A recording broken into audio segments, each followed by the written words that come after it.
Hi everyone, this is Victoria. Welcome to my YouTube channel, Introspection. If you didn't know, I'm a nutritionist, I'm also a psychology student, and I'm a health coach. So I love to talk about human behavior.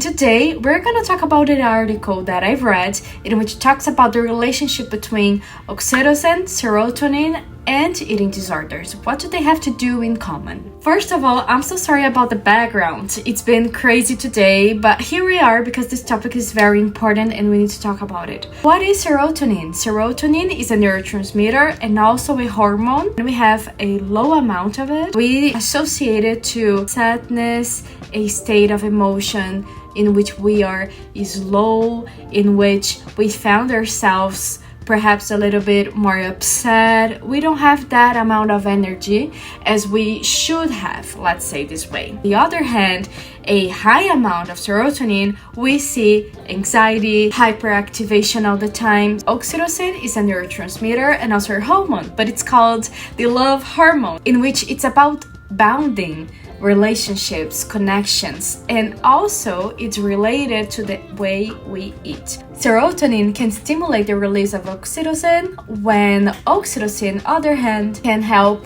change the way serotonin works by changing a little bit the way how the receptors and transporters work. They share common brain areas when we're talking about amygdala, hypothalamus, and prefrontal cortex. What do these areas they have in common? Controlling our emotion, motivation, and even appetite. When you talk about eating disorders, if we talk, for example, about anorexia, perhaps high levels of oxytocin are not so good. According to this article, we don't get to eat, we are not hungry. When we have high levels of oxytocin, that would be even dangerous if we are trying to think about a treatment. In anorexia, serotonin can be quite high sometimes, especially in areas in which we're talking about anxiety and control. On the other hand, oxytocin is low, but after eating, it can spike. Sometimes when we have oxytocin levels quite high, it can increase anxiety instead of reducing it. When we are talking about bulimia or, for example, binge eating disorder, high levels of oxytocin in this case could be good because we are gonna have a slower appetite, gonna help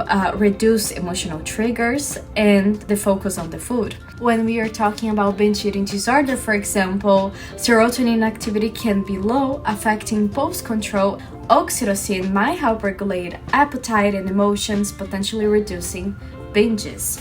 So in the end, we can see that oxytocin levels and serotonin levels should be balanced for all these eating disorders and even for the people who don't have it, who are not facing these issues. But you see the level of importance that they have in our daily lives, it's quite impacting the way that perhaps one or two neurotransmitters can change the whole thing, the whole emotional thing that we are facing. If you like this kind of content, I totally recommend this article for you to read it because it's very important for us to reflect about it. Well, I hope you like this video. Subscribe to the channel if you haven't. Share with your friends. Like it, subscribe, all those things. And thank you. Have a lovely day.